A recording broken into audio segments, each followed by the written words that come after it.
Get your stuff and get out! Ah! Ah! The voice coming through their smart speaker wasn't Nina's. Aaron froze mid-sip of his morning coffee, the ceramic mug hovering inches from his lips. The kitchen speaker, synced to his wife's smartwatch, had picked up what sounded like a recording from her phone. A man's voice, breathless and intimate. God, Nina, you feel so good. The coffee mug hit the counter harder than Aaron intended. His 38-year-old hands, calloused from years of managing sanitation routes, gripped the granite edge until his knuckles went white. Through the kitchen window, he watched Nina load her suitcase into Derek's Honda Civic. Her gay friend, Derek, who was supposedly just giving her a ride to the airport for their cruise together. The voice in the recording didn't sound gay. Aaron's phone buzzed, a text from Carlos, his co-worker. Dude, saw your wife's Instagram story. That Derek guy's got his hands all over some chick at Maverick's bar last night. Thought he was gay? The pieces clicked together like a freight train hitting a wall. Nina had been planning this cruise for months. Derek the bartender, Derek the aspiring influencer, Derek the safe gay friend who could share a cabin without raising suspicions.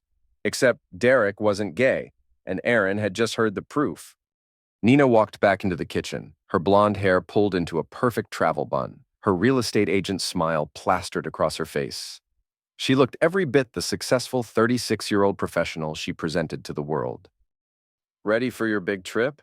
Aaron asked, his voice steady. Oh, you know how it is, Nina said, not meeting his eyes. Derek's been so stressed with his new social media stuff. He needs this break. I'm sure he does.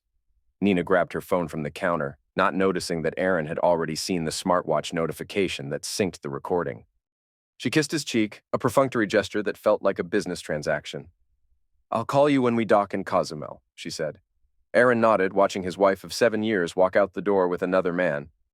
He waited until Derek's car disappeared around the corner before he picked up his phone and called his sister Leah. The recording just played through the kitchen speaker, he said without preamble. Jesus, Aaron. Are you sure? Derek's not gay, Leah, and they're not just friends. There was silence on the other end. Leah, 5 years younger and infinitely wiser about people's motivations, had warned him about Nina's friendship with Derek months ago. What are you going to do? She asked. Aaron looked around the kitchen of the house he'd worked double shifts to help buy. At the coffee maker Nina complained wasn't expensive enough. At the granite counters she'd insisted they needed to keep up appearances in her real estate career. I'm going to think about it, he said. But Aaron already knew. He'd spent 15 years in sanitation logistics, learning that the best way to handle garbage was methodically, systematically, and completely. Aaron didn't hire a private investigator. He didn't install tracking software or break into email accounts. Instead, he did what he'd always done best. He paid attention. Nina had connected her social media accounts to their shared iPad for convenience. She'd synced her smartwatch to their home speakers to stay connected. She'd linked her phone to their car's Bluetooth system because she was always forgetting to charge it. These weren't security breaches. They were Nina's own digital breadcrumbs, scattered carelessly because she'd never thought Aaron was smart enough to follow them. Tuesday evening, 3 days into the cruise, Aaron sat in his work truck during his lunch break and opened the iPad. Nina's Instagram stories showed her and Derek at the ship's pool deck, his arm draped casually around her waist. The caption read, "Living our best life with my bestie." But Instagram's metadata told a different story. The photo was taken in Derek's cabin at 11:47 p.m., not at the pool during the day. Aaron screenshotted everything. Carlos climbed into the passenger seat with 2 gas station burritos and a Mountain Dew. Find anything new? He asked. They're not even trying to hide it, Aaron said, showing him the screen. Look at this. Carlos squinted at the phone. At 32, he had the perpetual 5 o'clock shadow of a man who'd given up on impressing anyone, but still had enough humor left to make Aaron laugh when everything felt like garbage. Brother, your wife thinks you're stupid, Carlos said. Which, no offense, you kind of have been. Thanks for the pep talk. I'm serious. You're sitting here collecting evidence like you're going to court, but what's the plan? You gonna wave screenshots at her and ask for an apology? Aaron had been asking himself the same question. Traditional revenge felt hollow. He could file for divorce, split their assets, move on with his life.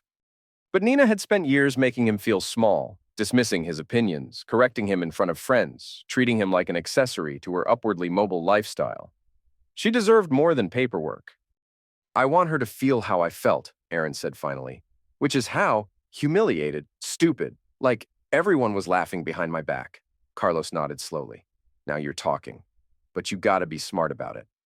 Nina's got those bougie friends who'll close ranks around her the second they smell drama. Aaron knew exactly who Carlos meant. Lisa and Tanya, Nina's real estate colleagues who treated their monthly wine nights like strategy sessions for social warfare. They'd encouraged Nina's friendship with Derek, probably knowing exactly what it was. I need to isolate her, Aaron said. How? Aaron thought about Derek, the wannabe influencer who'd built his entire online presence on being authentic and trustworthy. The bartender who'd convinced Nina that her husband was too blue-collar to understand her ambitions. I'm going to give everyone what they want to see, Aaron said. The truth. Nina returned from the cruise with a tan and a story about Derek getting food poisoning. She seemed relaxed, almost giddy as she unpacked her suitcase in their bedroom. Derek was such a trooper, she said, holding up a Cozumel t-shirt she'd apparently bought for Aaron. Even sick, he was taking care of everyone on the trip. Aaron examined the shirt, size large, even though he wore medium. It looked like something grabbed at the last minute from a gift shop. Sounds like a great friend, he said. The best. Actually, I was thinking we should have him over for dinner soon. You two should get to know each other better. This was exactly what Aaron had hoped for. Sure, he said. How about Saturday? I'll cook. Nina looked surprised. Aaron rarely offered to cook for guests, mainly because Nina usually took over and criticized his technique, but this time, he had a specific menu in mind. Saturday arrived with unseasonably warm weather for April in Cincinnati. Aaron spent the morning preparing chicken marsala, garlic bread, a salad with ingredients from the farmer's market. Nothing fancy, but solid food that required attention and timing. Derek arrived at 6, carrying a bottle of wine that Aaron recognized as the house red from the bar where Derek worked. He was shorter than Aaron had expected, maybe 5'8", with the kind of carefully maintained stubble that took more effort than a full beard. His clothes were expensive-looking, but slightly too tight, like he was trying to show off a gym membership. Aaron, right? Derek said, extending his hand. I've heard so much about you. Likewise, Aaron replied, gripping Derek's hand just a little too firmly. Nina says you two had an amazing time on the cruise. Oh man, it was incredible. Really life-changing, you know? Nina appeared in the kitchen doorway, wearing a dress Aaron hadn't seen before. Something low-cut and red that she'd probably bought for the cruise. Smells amazing in here, she said. Derek, you have to try Aaron's cooking. He's actually pretty talented when he applies himself. The backhanded compliment hit exactly as intended, but Aaron just smiled. Let's eat, he said. Dinner conversation flowed easily enough. Derek talked about his social media strategy, his plans to expand beyond bartending, his vision for authentic lifestyle content. Nina hung on every word, asking questions and offering suggestions with the kind of enthusiasm she'd never shown for Aaron's work stories. The thing about influence, Derek said, cutting into his chicken, is that people can tell when you're fake. Authenticity is everything. Absolutely, Aaron said. People always know when someone's lying to them, even if they can't prove it. Derek's fork paused halfway to his mouth. Nina shot Aaron a look that could have frozen the wine. What do you mean?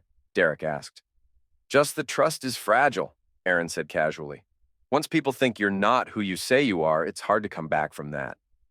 Aaron's always been philosophical, Nina said quickly. More wine, Derek? But Derek was studying Aaron now, like he was trying to solve a puzzle. Aaron met his gaze steadily, letting the silence stretch just long enough to be uncomfortable. Actually, Aaron said, I should mention, my sister Leah is having a housewarming party next weekend. You should both come. She's been dying to meet Derek. That sounds fun, Nina said, though her voice was tight. Great, Aaron said. She's invited some of her friends from the bar scene. I think you'll have a lot in common with them, Derek. Derek nodded, but something in his expression had shifted. Aaron could see the wheels turning, the calculation of social risk versus benefit. After dinner, while Nina was in the bathroom, Derek lingered in the kitchen. Your wife's amazing, he said. Yes, she is, Aaron replied, not looking up from loading the dishwasher. You're a lucky guy. I know exactly how lucky I am. Derek opened his mouth like he wanted to say something else, then seemed to think better of it. When Nina returned, Derek announced he should probably head home. Early day tomorrow, he said, though it was barely 8:30. After they left for Derek's car, Aaron found himself alone in the kitchen again. But this time, instead of hearing evidence of his wife's betrayal through the smart speaker, he was listening to the sound of his own plan taking shape. He picked up his phone and texted Leah. Saturday's party is a go. I need you to invite Tommy. Tommy was Derek's ex-boyfriend from 2 years ago. Aaron had found him through Derek's old Instagram posts, the ones from before Derek had scrubbed his social media presence clean. Tommy worked at a competing bar downtown and, based on his recent posts, had some opinions about Derek's sudden claim to heterosexuality. Leah texted back immediately. This is really happening? Aaron looked around the kitchen one more time, at the dishes Nina had left for him to clean, at the expensive wine glasses she'd insisted they needed, at the home they'd built together on lies and assumptions. Yes, he typed back. It's really happening. Leah's apartment was small but perfectly arranged, the kind of space that looked effortless but had been carefully curated. Aaron arrived early to help set up, though mostly he wanted to brief his sister on the evening's objectives. Tommy knows the situation? He asked, arranging bottles on the kitchen counter. I told him Derek would be here with a married woman, Leah said. He seemed very interested in meeting her. And you're sure he'll… Aaron, Leah grabbed his arm. Tommy is not subtle. Trust me. Nina and Derek arrived fashionably late, Nina carrying a bottle of Prosecco and wearing another new outfit. She surveyed the apartment with the slightly condescending smile she reserved for spaces that didn't meet her standards. This is so cute, she told Leah. Very cozy. Aaron watched Derek scan the room, taking inventory of the other guests. Leah had invited an eclectic mix. Her co-workers from the nonprofit where she did grant writing, some neighbors, a few people from her graduate program. The kind of crowd where a bartender influencer could easily blend in and work his charm. Tommy arrived at 9, and Aaron recognized him immediately from Instagram photos. Tall, lean, with dark hair and the kind of sharp cheekbones that photographed well. He wore black jeans and a simple white t-shirt that somehow looked more expensive than Derek's entire outfit. Tommy! Leah called out, a little too loudly. Come meet my brother Aaron and his wife Nina. And this is their friend Derek. Tommy's eyes found Derek across the room, and Aaron saw recognition flicker across his face. But instead of approaching directly, Tommy smiled and extended his hand to Nina first. Nina, right? I love your Instagram, he said, especially the recent cruise photos. Looked like an amazing trip. Thank you, Nina said, clearly pleased. It was incredible. Derek and I had such a wonderful time. I bet you did, Tommy said, his smile widening. Derek's always had great taste in travel companions. Derek had gone very still. Aaron positioned himself where he could watch both men, while appearing to focus on his conversation with Leah. Have we met? Derek asked, his voice carefully casual. Tommy Rivera, Tommy said, extending his hand. I work at Sanctuary. We might have crossed paths in the bar scene. Derek shook his hand, but Aaron could see the tension in his shoulders. Maybe, Derek said. I meet a lot of people. Oh, I remember you, Tommy said. We actually dated for about 6 months 2 years ago. You probably don't recall. You were going through your whole figuring out your sexuality phase. The words hit the room like a dropped glass. Nina's smile faltered. Derek's face went pale. I think you have me confused with someone else, Derek said. Definitely not, Tommy said, pulling out his phone. I still have photos. Want to see? That's not necessary, Derek said quickly. But Tommy was already swiping through his camera roll, and several people had gathered around to look. Aaron caught a glimpse of the photos. Derek and Tommy at restaurants, at parties, in what was clearly Tommy's bedroom. See. You had that same haircut, Tommy said, showing the phone to Nina. We broke up because you said you thought you might be straight after all. Guess you figured it out. Nina stared at the photos, her face cycling through confusion, realization, and something approaching fury.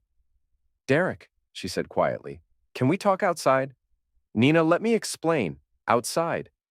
Now. Aaron watched them leave, then turned to Tommy, who was grinning like he'd just won the lottery. Thanks, Aaron said simply. My pleasure, Tommy replied. Derek's a piece of work. Always has been. Through Leah's front window, Aaron could see Nina and Derek in heated conversation beside Derek's car. Nina was gesturing wildly. Derek kept trying to touch her arm, and she kept pulling away. The party continued around them, but Aaron found himself watching the drama unfold in the parking lot like it was a movie. Other guests had noticed too, and conversations kept trailing off as people glanced toward the window. Finally, Derek got in his car and drove away. Nina stood alone in the parking lot for a long moment before walking back inside. Her makeup was smudged, and her carefully styled hair had come loose. She found Aaron in the kitchen and grabbed his arm. "We're leaving," she said. "Everything okay? Don't..." They drove home in complete silence. Aaron kept his eyes on the road, but he could feel Nina's anger radiating from the passenger seat like heat from a furnace. At home, Nina went directly to their bedroom and slammed the door. Aaron heard her on the phone, her voice muffled but clearly agitated. He couldn't make out words, but the tone was unmistakable. Damage control. He made himself a drink and sat in the living room, thinking about Tommy's photos and Derek's face when his cover was blown. It had been almost too easy, but this was just the beginning. The next few days passed in tense silence. Nina left for work early and came home late, avoiding Aaron whenever possible. She'd moved to the guest bedroom without explanation, though they both knew why. Aaron went about his normal routine, managing routes, coordinating with drivers, handling the endless paperwork that kept Cincinnati's waste management system running. But during his lunch breaks, he found himself researching Derek's social media presence with the methodical attention he usually reserved for logistics problems. Derek had tried to scrub references to Tommy from his Instagram, but the internet never forgets completely.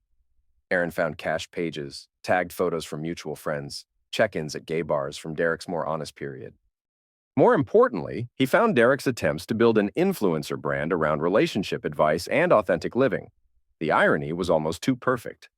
On Thursday, Carlos joined Aaron for lunch at their usual spot, a parking lot overlooking the Ohio River where they ate gas station sandwiches and talked through whatever was eating at them. "Nina's been posting a lot lately," Carlos said, showing Aaron his phone. "Look at this crap." Nina's Instagram story was a collection of motivational quotes about female empowerment and toxic masculinity. "Trust your instincts," read one. "When someone shows you who they are, believe them." "She's trying to control the narrative," Aaron said. "What narrative? Nobody knows what happened except you guys and that Tommy dude. Lisa and Tanya know." "Nina tells them everything." Carlos nodded. Lisa and Tanya were legends in their social circle for their ability to spin gossip into gospel truth. If Nina had enlisted them, she was planning something. "What's your next move?" Carlos asked. Aaron had been thinking about that. The party had damaged Derek's credibility, but it hadn't really touched Nina. If anything, she could position herself as the victim, the trusting wife whose gay friend had deceived everyone. "I need Derek to make a mistake," Aaron said. "Something public." "Like what?" Aaron watched a barge push through the muddy water below them. Logistics was all about moving things from point A to point B efficiently. People weren't so different. They followed predictable patterns, responded to familiar incentives. Derek's whole brand is about authenticity, right? What if someone challenged that publicly? You mean like call him out online? Something better. What if Derek had to choose between his brand and his secrets? Carlos raised an eyebrow. "You're getting scary, brother." Maybe he was. But Aaron had spent 7 years being the reliable husband, the steady provider, the man who never caused drama or demanded attention. Where had it gotten him? That evening, Aaron created a fake Instagram account using photos of an attractive woman he found on a stock photography site. He gave her a name, Jessica Chen, and a backstory as a marketing consultant interested in collaborating with lifestyle influencers. Then he sent Derek a direct message. "Hi, Derek. I love your content around authentic living and relationship advice. I represent several brands looking for genuine voices in the lifestyle space. Would you be interested in discussing a potential partnership? We're specifically looking for creators who can speak honestly about modern relationships and sexuality. Your authentic approach really resonates with our target demographic." Derek responded within an hour. "Thanks for reaching out, Jessica. I'd love to discuss potential partnerships. My content focuses on helping people live their truth and build authentic connections. When works for you to chat?" Aaron smiled. Hook, line, and sinker. He arranged to meet Derek at a coffee shop downtown, somewhere public but not too busy. Somewhere with good lighting for the cameras Aaron planned to have running. But first, he needed to have a conversation with Nina. She was in the living room when he got home, laptop open, surrounded by real estate documents. She looked up when he walked in, her expression carefully neutral. "We need to talk," Aaron said. "About what?" "About Derek, about the cruise, about what happens next." Nina closed her laptop slowly. "I don't know what you think you know. I know everything, Nina. The recordings, the photos, the lies about Derek being gay. All of it." For a moment, her mask slipped, and Aaron saw something that might have been relief. Like she was tired of carrying the weight of deception. "It wasn't supposed to happen," she said quietly. "But it did. Yes?" They sat in silence for a while. Outside, Aaron could hear their neighbor's dog barking and the distant hum of traffic on the highway. "Are you going to divorce me?" Nina asked finally. Aaron had been expecting this question, but hearing it still felt like a punch to the chest. 7 years of marriage, reduced to a legal transaction. "That depends," he said. "On what? On whether you're done lying?" Nina looked at him like she was seeing him for the first time. "What do you want to know?" "Everything. How long it's been going on, whether Lisa and Tanya knew, what you told Derek about me?" Nina wrapped her arms around herself, suddenly looking smaller than her usual commanding presence. "It started about 6 months ago," she said. "Derek wasn't actually gay. That was his idea, so we could spend time together without anyone getting suspicious. Lisa and Tanya. They suspected, but they didn't know for sure. And She paused, struggling with something. "What did you tell him about me? That you were boring, that you didn't understand my ambitions, that you were holding me back." Each word hit like a physical blow, but Aaron kept his expression neutral. He'd suspected as much, but hearing it confirmed was different. "And now?" he asked. "Now Derek won't return my calls. He's embarrassed about Tommy, angry that I didn't warn him about the party. And Lisa and Tanya are asking questions I don't know how to answer." Aaron nodded. Nina's support system was already cracking. Derek was pulling away to protect his own image, and her friends were sensing weakness. "What happens next is up to you," Aaron said, standing up. "What do you mean?" "You can keep lying, keep trying to manage this situation, keep pretending nothing happened. Or you can be honest. With me, with yourself, with everyone else. And if I'm honest," Aaron looked at his wife, really looked at her, maybe for the first time in years. She was beautiful, successful, intelligent. She was also selfish, manipulative, and cruel. Both things could be true at the same time. "Then we'll see," he said. As he walked toward the stairs, Nina called after him. "Aaron? What are you going to do about Derek?" He paused at the bottom of the staircase. "Derek's going to do what Derek always does. He's going to make it about himself." Aaron climbed the stairs to their bedroom, leaving Nina alone with her laptop and her lies. Tomorrow, he would meet Derek at the coffee shop. Tomorrow, the real work would begin. But tonight, for the first time in months, Aaron slept peacefully. The coffee shop Aaron had chosen was perfect. Busy enough to provide cover, quiet enough for conversation, with large windows that let in natural light. He arrived 30 minutes early and positioned himself at a corner table where he could see the entire space. Derek showed up exactly on time, scanning the room for someone who looked like the Jessica Chen from the fake Instagram account. He was dressed more casually than usual, jeans and a sweater instead of his typical try-hard ensemble, but Aaron could see the nervous energy in the way he kept checking his phone. Aaron waited 5 minutes, then walked over. "Derek, I think you're waiting for Jessica Chen." Derek looked up, confused. "Do I know you?" "Aaron, Nina's husband." The color drained from Derek's face. He started to stand, but Aaron gestured for him to sit back down. "Relax. I just want to talk. Look, man, I don't know what Nina told you. Nina didn't tell me anything. Jessica Chen isn't real. I created that account to get you here." Derek's eyes darted toward the exit, but Aaron had positioned himself to block the most direct route. "What do you want?" Derek asked. "I want you to stop lying." "I haven't." "Derek." Aaron's voice was calm but firm. "You ducked my wife on a cruise ship while pretending to be gay. You've been lying to everyone about who you are for months. The least you can do now is be honest with me." Derek slumped in his chair. Around them, the coffee shop hummed with normal conversation, students studying, business people having meetings, friends catching up. Life continuing as usual, while Derek's carefully constructed world crumbled. "It wasn't supposed to happen like this," Derek said finally. How is it supposed to happen? I don't know. I thought maybe Nina would leave you. We'd be together. It would be simple. Aaron almost laughed. Simple? You built an entire fake identity. The gay thing wasn't fake at first. I really thought I might be.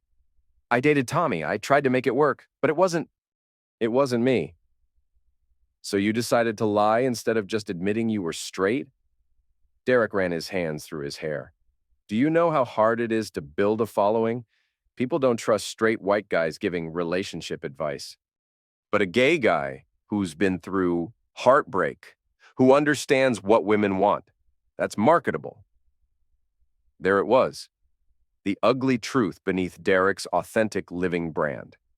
Everything had been calculated for maximum social media impact. And Nina fit into this how? She was different from other married women. Ambitious. She understood image, branding, what it takes to build something. She made me feel like I could be more than just a bartender. Aaron nodded. Nina had always been good at making people feel special, like they were part of her vision for a better life. It was one of the things that had attracted him to her in the first place. So what's the plan now? Aaron asked. What do you mean? Tommy blew up your cover at the party. Nina's friends are asking questions. Your influencer career is based on lies that everyone's starting to figure out. What's your next move?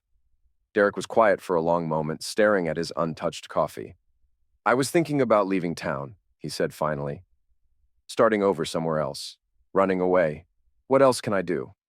My reputation here is shot. Aaron leaned back in his chair. This was exactly what he'd hoped Derek would say.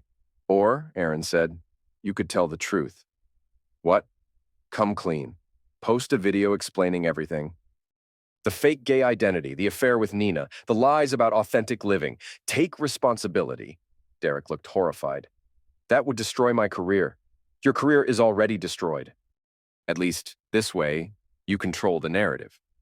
Why would you want me to do that? Aaron smiled for the first time since Derek had sat down. Because I want everyone to know exactly who you are. Derek stared at him across the small table. You're serious. Dead serious. You have until Friday to post the video. If you don't, I'll post everything myself. Screenshots of your messages with Nina, photos from the cruise, evidence of your fake identity. The only difference is whether you tell your story or I tell it for you. That's blackmail. That's consequences. Derek's hands were shaking now. What about Nina? What happens to her? Nina's my wife. Nina's my problem. Aaron stood up, leaving Derek alone at the table with his cold coffee and his impossible choice.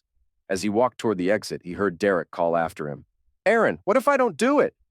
What if I just disappear? Aaron turned back. Then I'll find you. And when I do, the story will be bigger, uglier, and more public than anything you can imagine. He left Derek sitting in the coffee shop, staring at his phone like it was a loaded gun. That evening, Aaron sat in his truck during his dinner break and checked Derek's social media accounts. No new posts, but Aaron could see the anxiety in Derek's online behavior, liking and unliking photos, starting comments and deleting them before posting. Carlos climbed into the passenger seat with dinner for both of them. How'd the coffee date go? He asked. Derek's thinking about running. You gonna let him? Aaron unwrapped his sandwich, considering the question.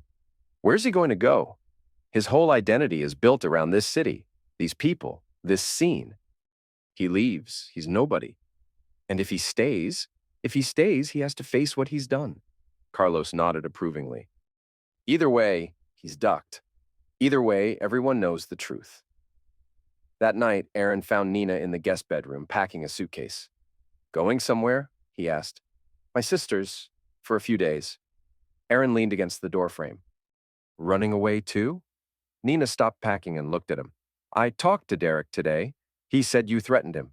I gave him a choice. What choice? The same choice I'm giving you. Tell the truth. Or have it told for you. Nina sat down on the bed, surrounded by half-packed clothes. I don't understand what's happened to you. You used to be different. I used to be stupid. You used to be kind. Aaron considered this. Maybe she was right. Maybe the old Aaron would have handled this differently, with more compassion, more forgiveness, more concern for everyone's feelings. But the old Aaron had been married to a woman who respected him. The old Aaron hadn't spent months listening to his wife lie to his face while she planned a vacation with her lover. "Kind men finish last," Aaron said. "Didn't you teach me that?" Nina looked at him like she was seeing a stranger. Maybe she was. "What happens now?" she asked. "Now we wait and see if Derek makes the right choice." Aaron left her with her suitcase and her guilt. Friday was still 2 days away. Derek posted the video on Thursday night. Aaron was in his truck, heading home from a late emergency call about a broken compactor, when his phone started buzzing with notifications. Carlos had tagged him in a comment on Derek's Instagram. "Holy crap, bro, you need to see this." Aaron pulled into a gas station parking lot and opened the app. Derek's latest post was a video, 15 minutes long, titled "My Truth." Already it had hundreds of views and dozens of comments. Aaron pressed play. Derek sat in what looked like his apartment, wearing a plain black t-shirt, no makeup or special lighting. He looked tired, defeated, but there was something almost relieved in his expression. "I need to tell you guys something," Derek began. "And it's going to be hard to hear because it's hard to say." Aaron turned up the volume. "For the past 2 years, I've been lying to you. About who I am, about my relationships, about what authentic living means to me. I built my brand around being gay, around understanding women's perspectives, around living my truth. But the truth is, I'm not gay. I never was." The comments were already starting to pour in. Shock, anger, disappointment, betrayal. "I dated men because I thought it would help my career. I thought it would make me more marketable, more trustworthy, more relatable to my audience. And when that didn't work out the way I planned, I started dating women while pretending to still be gay." Derek paused, running his hands through his hair in the gesture Aaron had come to recognize as his tell. "6 months ago, I started a relationship with a married woman. I told her I was gay so her husband wouldn't be suspicious. I went on vacation with her, slept with her, fell in love with her, all while lying to everyone about who I was and what I wanted." Aaron felt a strange mixture of satisfaction and pity.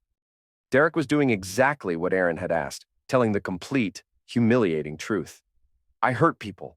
I lied to people who trusted me. I built a career on deception and manipulation, and I'm sorry. I know that's not enough, but it's all I have." The video continued for several more minutes, with Derek answering questions he'd apparently prepared for himself. Yes, the woman was married. No, he wouldn't reveal her identity. Yes, he was leaving social media permanently. No, he didn't expect forgiveness. Aaron scrolled through the comments. The reaction was swift and brutal. Former fans expressed their betrayal. Other influencers distanced themselves. Brands that had worked with Derek were already posting statements about terminating partnerships. Derek's career was over. Aaron's phone rang. Nina. "Did you see it?" she asked without preamble. "I saw it. He didn't mention my name." "No, he didn't. But people will figure it out." Aaron knew she was right. Nina's social circle wasn't that large, and her cruise with Derek had been documented on social media. It wouldn't take long for people to connect the dots. "Probably," he agreed. "What am I supposed to do now?" Aaron thought about the question.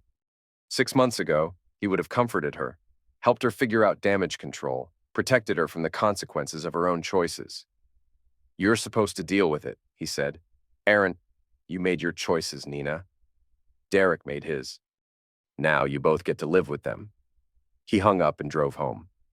The next morning, Aaron's routine was interrupted by a knock at the front door.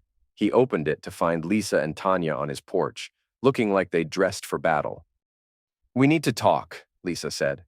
Aaron invited them in, curious about what Nina's enablers had to say now that their carefully maintained social dynamics had exploded. "This is about Nina," Tanya said, settling into the living room like she owned it. "I figured. She's devastated," Lisa added. "That video Derek posted, it's destroying her reputation." Aaron sat down across from them, noting how they'd positioned themselves like they were conducting an intervention. "Her reputation," Aaron repeated. "What about mine?" Lisa and Tanya exchanged glances. They'd clearly prepared for this conversation, but Aaron's calm directness seemed to throw them off script. "Look, Aaron," Lisa said, "we know Nina made mistakes. But Derek manipulated her. He lied about being gay. He took advantage of her trust. He took advantage of her marriage." "That's not fair," Tanya interrupted. "You don't know what Nina's been going through." The pressure she's under at work, the way you never supported her ambitions. Aaron held up a hand. Stop. The authority in his voice surprised all three of them. For years, he'd let Nina's friends steamroll conversations, dismiss his opinions, treat him like background noise in his own home. Nina is 36 years old, Aaron said. She's a successful real estate agent. She's smart, educated, and perfectly capable of making her own decisions. She decided to lie to me for 6 months. She decided to go on vacation with another man. She decided to have sex with him while I was home working double shifts to pay for her lifestyle. But Derek, Lisa started. Derek's a piece of crap. We all agree on that. But Nina chose to be with him. Nina chose to lie. Nina chose to humiliate me in front of our entire social circle. Tanya's face flushed red. So what? You're just going to abandon her when she needs support? Aaron looked at these women. Nina's closest friends, her confidants, her enablers. They'd spent years encouraging Nina's worst impulses, feeding her ego, validating her complaints about her boring husband. Where were you 6 months ago? Aaron asked. When Nina needed support to work on her marriage instead of destroying it? That's different. No, it's not. You both knew what was happening. You encouraged it. You helped her lie. Lisa stood up abruptly. We're not going to sit here and be attacked by... By what? By the husband you all treated like furniture? The room went quiet. Aaron could see both women reassessing him, trying to reconcile this version of Aaron with the passive, accommodating man they'd known. Nina's at her sister's, Tanya said finally. She's not eating, not sleeping. She's talking about leaving town. Maybe that's for the best. How can you say that? Aaron stood up, signaling that the conversation was over. Because some mistakes can't be fixed. Some trust can't be rebuilt. Some relationships don't deserve to survive. Lisa and Tanya left without another word. Their mission of saving Nina's reputation clearly failed. Aaron watched them drive away, then checked his phone. Derek's video had gone viral overnight. Not internet-famous viral, but Cincinnati scene viral. Local blogs were picking it up, restaurant workers were gossiping about it, the hashtag #AuthenticLiving was trending with sarcastic comments. Aaron's phone buzzed with a text from Carlos. Dude, Derek's video is everywhere. Channel 12 wants to interview him about influencer fraud.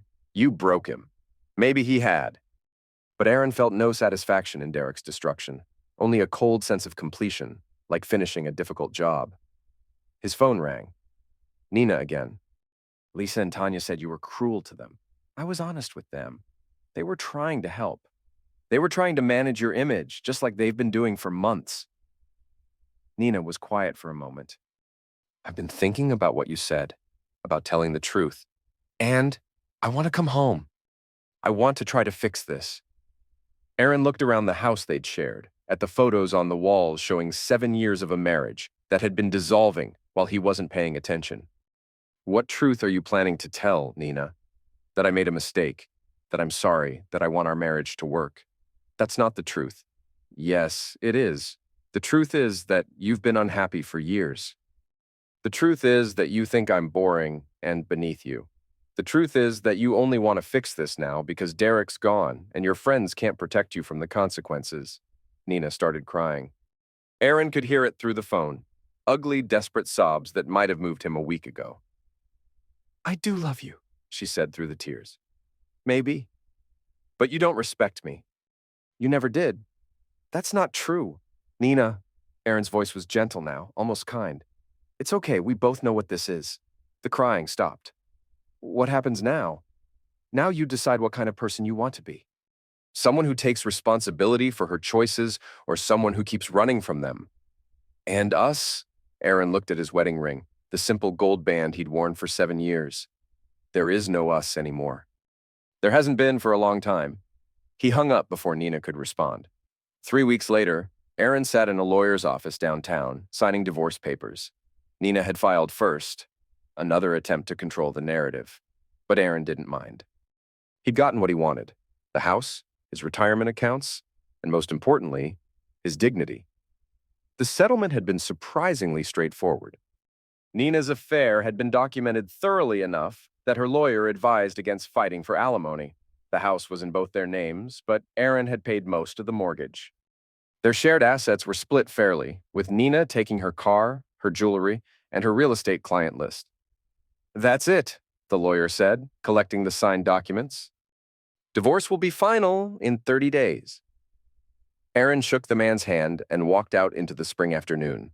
Downtown Cincinnati bustled around him. People heading to lunch, tourists walking toward the riverfront, life continuing its normal rhythm. His phone buzzed, a text from Leah. Drinks tonight? Carlos is buying. Aaron smiled and typed back, see you at 7. At Sanctuary, Tommy's bar, as it turned out, Aaron found his sister and Carlos already settled into a corner booth. The irony of celebrating his divorce in Derek's ex-boyfriend's workplace wasn't lost on him. So how does it feel? Leah asked as Aaron sat down. Like finishing a job I should have started years ago. Carlos raised his beer. To Aaron. Who learned that nice guys don't have to finish last? They clinked glasses. Around them, the bar hummed with Friday night energy. Aaron recognized some faces from Nina's social circle, but they seemed to be avoiding eye contact. Word had gotten around about Derek's video and Nina's involvement. Any regrets? Leah asked. Aaron considered the question. A month ago, he'd been a married man with a steady routine and a comfortable delusion about his wife's fidelity. Now he was divorced, living alone, and had orchestrated the public destruction of two people's reputations. None, he said, and meant it.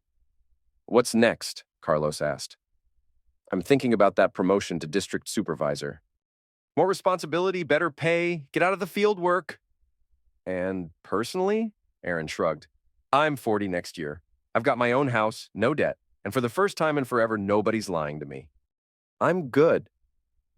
They drank in comfortable silence for a while. The bar filled up around them, and Aaron found himself people-watching, studying couples and wondering which ones were really happy and which ones were just going through the motions. Around 9, Tommy appeared at their table. Aaron, right? From Leah's party? Aaron nodded. Thanks for that, by the way. Tommy grinned. My pleasure. Derek had it coming. He paused, then added, I heard about the video and the divorce. I'm sorry. Don't be. Best thing that could have happened. Good for you. Can I buy you guys around? Aaron was about to decline when he noticed someone familiar across the bar. Nina, sitting alone at a small table staring at her phone. She looked thinner than he remembered, her usually perfect hair pulled back in a messy ponytail. She was wearing jeans and a sweater instead of her typical professional attire. She looked up and saw him watching. For a moment, their eyes met across the crowded room. Aaron felt nothing. No anger, no sadness, no nostalgia for what they'd had. Just a mild curiosity about what she was doing there. Nina stood up and walked over. Hello, Aaron. Nina. Leah and Carlos shifted uncomfortably. This was the first time Aaron had seen his wife, his ex-wife, since she'd moved out. Can we talk? Nina asked. Privately? Aaron looked at his sister and best friend, then back at Nina. Whatever you need to say, you can say here. Nina glanced around the bar, clearly uncomfortable with the public setting. I wanted to apologize. Really? Apologize? Not the kind I gave you before? Okay. I was selfish. I was cruel. I took you for granted, and I hurt you in ways I can't take back. Her voice was steady, but Aaron could see the effort it was costing her. You didn't deserve any of it. Aaron nodded. You're right, I didn't. I know you probably can't forgive me, but I needed you to know that I understand what I did, what I lost. What did you lose, Nina? The question seemed to catch her off guard. You, our marriage, our life together. Did you want those things? Really? Nina was quiet for a long moment. Around them, the bar continued its Friday night rhythm, but Aaron felt like they were in a bubble, finally having the honest conversation they should have had years ago. I thought I did, she said finally. But I think what I really wanted was the idea of them, the security, the stability, the appearance of having it all figured out. And now I'm 36, divorced, and my reputation in this town is destroyed. I'm probably going to have to start over somewhere else. Aaron almost felt sorry for her. Almost. That might be good for you, he said. Fresh start, new people who don't know your history. Chance to figure out who you really are. Nina smiled sadly. Always trying to fix things, aren't you? Not anymore. She nodded, understanding. I should go. I wanted you to know that I know. What I did? What it cost both of us? Nina turned to leave, then stopped. Aaron? Are you happy? Aaron looked around the bar. at Leah and Carlos, at Tommy, who was pretending not to eavesdrop, at the life he was building without her. "I'm getting there," he said. After Nina left, the three of them sat in silence for a while. "That was big of her," Leah said finally. "Too little, too late," Carlos added. Aaron finished his beer and stood up. "I'm heading home." "You sure you're okay?" Leah asked. "Yeah, I'm good." And he was. Not happy yet, maybe, but good. Clean. Free. Aaron's phone rang at 6:30 on a Tuesday morning. He answered without looking at the caller ID, assuming it was work. "Aaron, it's Derek." Aaron sat up in bed, suddenly alert. He hadn't heard from Derek since the coffee shop confrontation. "What do you want?" "I'm leaving town today. Moving to Portland. I wanted to call before I go." Aaron got out of bed and walked to his kitchen, the same kitchen where he'd first heard evidence of Nina's betrayal 9 months ago. The smart speaker was gone now, along with most of the expensive appliances Nina had insisted they needed. "Congratulations," Aaron said. "I ducked up my life here, completely. The video, losing my job, having everyone know what kind of person I am. I can't stay. Running away again. Yeah, I guess I am." Derek was quiet for a moment. "I wanted to say I'm sorry for what I did to you, to Nina, to everyone. I know it doesn't change anything, but I needed to say it." Aaron poured himself coffee from the simple machine he'd bought to replace Nina's espresso maker. "Why are you telling me this?" "Because you were right. About everything. About me being a coward, about running from consequences, about living a lie. You saw through all my bullcrap from the beginning." "It wasn't hard," Derek laughed, but there was no humor in it. "You know what's funny? I thought you were the weak one. The boring husband who didn't deserve someone like Nina. But you played me perfectly. You destroyed my entire life without breaking a single law or throwing a single punch." Aaron sipped his coffee, thinking about the man he'd been 9 months ago versus the man he was now. "I didn't destroy your life, Derek. You did that yourself. I just made sure everyone could see it. Same result. Different cause." Derek was quiet again. "What happened to Nina?" Aaron had heard through Leah that Nina had moved to Columbus, taken a job with a different real estate company, started over with a new identity and new lies. He'd also heard she was dating someone, a divorced father of 2 who didn't know about her history. "Nina's fine," Aaron said. "Nina always lands on her feet. And you?" Aaron looked around his house. His house now, not theirs. The walls were different colors, the furniture rearranged, the photos changed. It looked like a place where someone actually lived instead of a showroom for Nina's aspirations. "I'm good," Aaron said. "Good, that's good." Derek paused. "I know you probably won't believe this, but I did love her, Nina. It wasn't all about using her or her situation. I really thought we had something. Maybe you did. Doesn't change what you did to get it." "No." "It doesn't." Aaron heard a car honking in the background, probably Derek's ride to the airport. "I have to go," Derek said. "My flight's in 2 hours." "Derek?" "Yeah?" "Don't lie to the next person. Whatever you do in Portland, whoever you meet, just be honest from the start. It's easier." Derek was quiet for so long that Aaron thought he'd hung up. "Thanks," Derek said finally. "I'll try." The line went dead. Aaron finished his coffee and got ready for work, thinking about second chances and whether everyone deserved them. At lunch, he met Carlos at their usual spot overlooking the river. "Derek called me this morning," Aaron said. "He's moving to Portland." "Good riddance. That guy was poison." Aaron unwrapped his sandwich, thinking about Derek's apology. People can change. Some people. Most people just get better at hiding who they really are. Maybe Carlos was right. Aaron had learned that lesson the hard way with Nina. But Derek's call had sounded different. Genuine remorse instead of self-pity. Acceptance instead of blame. "Speaking of change," Carlos said, "you've been different lately. Happier." Aaron considered this. "I think I'm finally becoming the person I was supposed to be before I spent 7 years trying to be the person Nina wanted. And who's that? Someone who doesn't take crap from anyone." Carlos laughed. "I like this version of Aaron better." "Yeah, me too." That evening, Aaron was grilling dinner on his back patio when his doorbell rang. He opened the front door to find a woman about his age, brown hair, friendly smile, holding a casserole dish. "Hi, I'm Kate," she said. I moved in next door last week. Thought I'd introduce myself. Aaron realized he'd been so focused on his own life that he hadn't noticed the sold sign going up next door or the moving truck that had come and gone. Aaron, he said, accepting the casserole dish. Welcome to the neighborhood. Thanks. I hope you like lasagna. It's about the only thing I cook well. I love lasagna. Thank you. Kate smiled, and Aaron noticed she had laugh lines around her eyes, the kind that came from actually finding life amusing instead of performing happiness for social media. I should let you get back to your dinner, she said, glancing toward the backyard where smoke from his grill was visible. But maybe we could have coffee sometime? I'm new in town and don't know anyone yet. I'd like that, Aaron said, and was surprised to realize he meant it.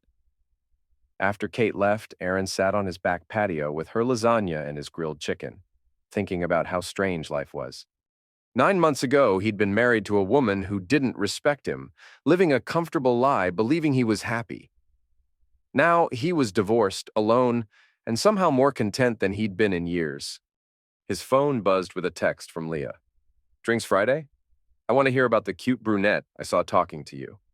Aaron smiled and typed back, How do you know everything? I'm your sister. It's my job. So drinks?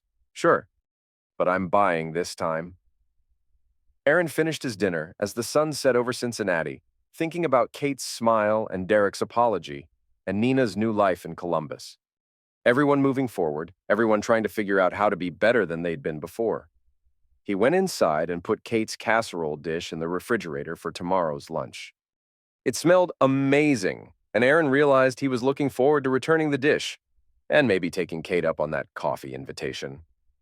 For the first time in years, the future looked interesting. 8 months after his divorce was finalized, Aaron found himself back at Sanctuary, not for drinks with Carlos and Leah, but for Tommy's birthday party. It was strange how life had rearranged itself. Tommy had become a genuine friend, someone who understood what it was like to be deceived by Derek, and who appreciated Aaron's methodical approach to revenge.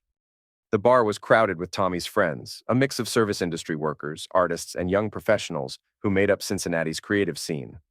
Aaron found himself talking to a photographer about waste management logistics. Not the most glamorous topic, but the woman seemed genuinely interested in the complexity of urban infrastructure. Aaron! He turned to see Nina approaching through the crowd. She looked different. Her hair was shorter, her clothes more casual, her makeup less perfect. She looked, Aaron realized, like a real person instead of a brand. Nina, I didn't expect to see you here. I'm in town for a client meeting. Thought I'd stop by. She glanced around the bar. Tommy invited me, actually. We've stayed in touch. This surprised Aaron. How are things in Columbus? Good. Different. I'm working with a smaller firm, focusing on residential instead of commercial. Less pressure, less drama. That sounds good for you. Nina nodded, then looked at him more closely. You look happy. I am. I'm glad. I really am. She paused, seeming to gather courage.